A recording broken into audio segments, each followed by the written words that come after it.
பிடியதன் உருவமை குலமிகு கரியது வடிகொடு தனதடி வழிபடும் அவரிடர் கடி கணபதி வர அருளின் மிகுக்குடை வடிவினர் பயில்வழி வளமுறை இறையே ஈசனே சிவகாமி நேசனே என ஈன்ற தில்லைவாழ் நடராஜனுடைய திருவடியை வணங்கி நிகழும் மங்களகரமான விஸ்வாவசு வருடம் செப்டம்பர் மாதம் 17/9/2025 புதன்கிழமை புனர்பூச நட்சத்திரமும் சித்தேகமும் கூடிய சுபயோக சுபதினத்தில் புரட்டாசி மாதம் பிறக்கின்றது.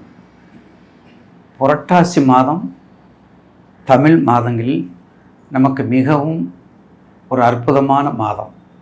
அதாவது இறைவனை எந்தெந்த ரூபங்களில் வழிபட வேண்டும், எந்தெந்த ரூபத்தில் வழிபட்டால் என்ன நன்மை கிடைக்கும், என்ன தீமை கிடைக்கும், நாம் செய்த தொண்டுக்கு, நாம் செய்த சேவைக்கு, நாம் செய்த நற்காரியங்களுக்கு ஒரு நல்ல பலனை கொடுத்தா போதும்.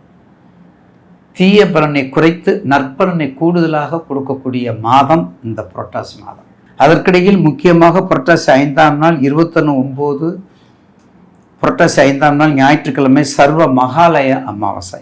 இது ஏன் சொல்கிறேன்னா, இந்த அமாவாசை நேயர்களுக்கு மனதில் பட்டதை, மனதில் நினைத்து கொண்டிருப்பதை வேறு எந்த அமாவாசையும் விட 3 அமாவாசை மகா சிறந்தது. இது யாருக்குன்னா, வீட்டில் உள்ள பொருளாதார நிலை, குடும்ப நிலை, சூழ்நிலைகளை அறிந்து யாருமே ஒவ்வொரு அமாவாசைக்கும் பண்ணிட்டா இருக்காங்க. எல்லாரும் பண்ண மாட்டாங்க. 1008 பிரச்சனைகள் இருக்கும் அவங்களுக்கு. அவளுக்கு 1008 பிரச்சனை இருக்கும். தை அமாவாசைன்னே தெரியாது. மூதையார்களுக்கு பித்துரு தர்ப்பணம் கொடுக்கணும், திதி கொடுக்கணும் கூட தெரியாது. அவ்வளவு சூழ்நிலையில் இருப்பாங்க. அப்படியும் மக்கள் ஒரு சாரார் இருக்கிறாங்க. அனுபவம், ஐயாவுடைய அனுபவம். அப்படியெல்லாம் மறந்துட்டு இருக்கிறவங்களுக்கு தான் இந்த மகாலய அமாவாசை. மறந்துட்டு இருக்காங்க பார்த்தீங்களா? ஆடி அமாவாசைக்கு தெரியாது, சித்திரை வரக்கூடிய அமாவாசை தெரியாது, தை அமாவாசைன்னா புரியாது. இதெல்லாம் தெரியாமல் எதையாவது செய்வோம்னு சொல்லி நம்ம நினைக்கிறோம் பார்த்தீங்களா? இந்த அமாவாசைக்கு பிறகு தான் மகாலய அமாவாசை. மறந்தவனுக்கு மகாலய அமாவாசை. ஐயோ, சித்திரையில் பண்ணல, வைகாசியில் பண்ணல, ஆணியில் பண்ணல, ஆடியில் பண்ணலை, ஆவணியில் பண்ணல, இதுலையாவது பண்ணணுமே, இதுலையாவது நம்ம கர்மத்தில் முன்னோர்களுக்கு ஏதாவது நம்ம வழிபாடு பண்ணணுமே அப்படின்னு நினைப்பாங்க. அப்படி யார் நினைப்பா? ஒரு தொழிலாளி தான் நினைப்பான், ஒரு விவசாயி தான் நினைப்பான். அதே பாரம்பரியத்திலுக்கும் நினைக்க மாட்டாங்க. ஏன்னா அவங்க அதே வேலையாக இருக்கிறவங்களுக்கு. அதனால தான் அந்த இடத்துல முன்னோர்கள்லாம் சொல்லியிருக்காங்க, மறந்தவனுக்கு மகாலய அமாவாசை. ஒன்றுமே செய்ய வேண்டாம். காகத்துக்கு எள்ளு, தண்ணீர், நல்லெண்ணெய், தயிர் சாதம், நெய்வேத்தியம் வச்சு கொடுத்தா போதும். காகத்திற்கு உங்கள் குலக்கடவுள், குலதெய்வம் அன்னைக்கு இங்கே ஒரு திதி யாருக்கு அன்னதானம் கொடுக்கறது ரொம்ப விசேஷம். அந்த மகாலய அமாவாசைக்கு ரொம்ப சிறப்பானது. பித்திருக்களை வணங்குவது, திதி கொடுப்பது. இதில் முக்கியமாக நிறைய சேத்திரம், காசி, ராமேஸ்வரம், கொடுமுடி, இப்படி சொல்லக்கூடிய ஆற்றுக்கரை ஸ்ரீரங்கம், ரங்கநாதர் கோவில், அந்த மாதிரி ஆற்று பக்கமாக இருக்கிற முசிறி, பவானி, சங்கமித்ரா, கங்கை, எல்லா ஆற்று பகுதியிலும் கடல் பகுதியிலும் சேர்ந்த இடத்துல செய்கிறது கோடான கோடி மக்கள் செய்வாங்க. யாருக்கு? என் குடும்பம் நல்லா இருக்கணும், என் குடும்பம், என் கோத்திரம், எனக்கு வரக்கூடிய சந்ததி நல்லா இருக்கணும் அப்படிங்கிறத எண்ணத்தோடு இந்த மகாலய அமாவாசை கும்பிடுவாங்க. அறிவு, ஞானம், பிறப்பு, படிப்பு, முதிர்வு அத்தனைக்கு சொந்தக்காரர். வாக்கு, பலிதம், வாக்கு எல்லா வகையிலையும் முன்னேற்றத்தை கொடுக்கக்கூடிய ராசி மிதுன ராசி. எப்போதுமே மிதுன ராசி பாருங்க, ஆக்டிவிட்டியாகவே இருக்கும். அதாவது மீடியேட்டர், அதாவது ரொம்ப சோம்பேறியாகவும் போகாது, ரொம்பவும் கீழேயும் போகாது, ரொம்பவும் மேலேயும் போடாது. ஏன்டா படபடன்னு இருக்கிற அப்படின்னு கேட்குறாங்கல்ல. ஏதாவது ஒரு காரியம் நடந்துச்சுன்னா ஏப்போ படபடன்னு இருக்கிற அப்படின்னு கேட்குறாங்கல்ல. அந்த மாதிரி தான் மிதுனம்.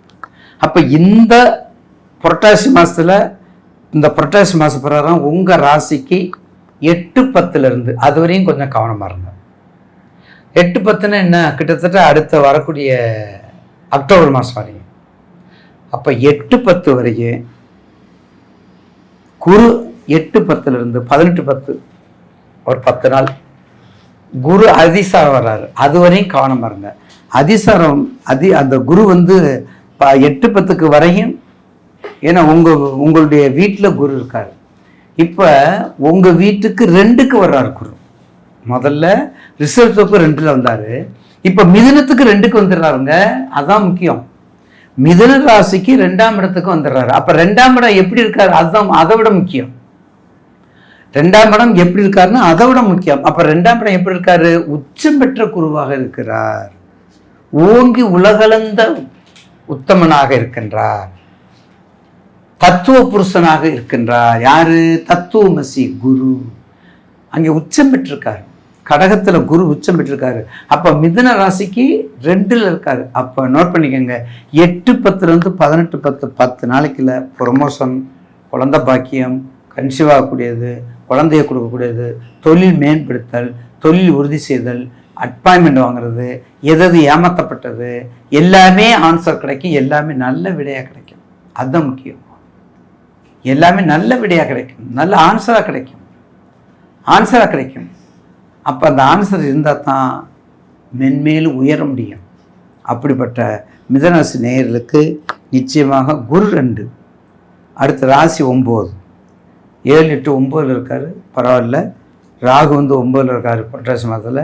இருந்தாலும் 10ல் சனி உங்கள் ராசிக்கு மிதுனத்துக்கு 10ல். அதாவது மிதுனராசிக்காரங்களுக்கு என்ன ஒரு பிரேக்கு, என்ன ஒரு சிறப்பு, என்ன ஒரு நல்ல ஒரு எடுத்துக்காட்டுனா, தொழிலை கொடுக்கக்கூடியவன், தொழிலை விரிவுபடுத்த வேண்டும் என்று நினைப்பவன், அந்த தொழிலுக்கு உரிய பிளானட், அந்த தொழிலுக்கு உரிய அதிகாரம், அந்த தொழிலுக்கு உரிய இன்சார்ஜ் ட்ரஸ்ட், அந்த தொழிலுக்கு உரிய அட்மின் எல்லாமே சனீஸ்வரர்.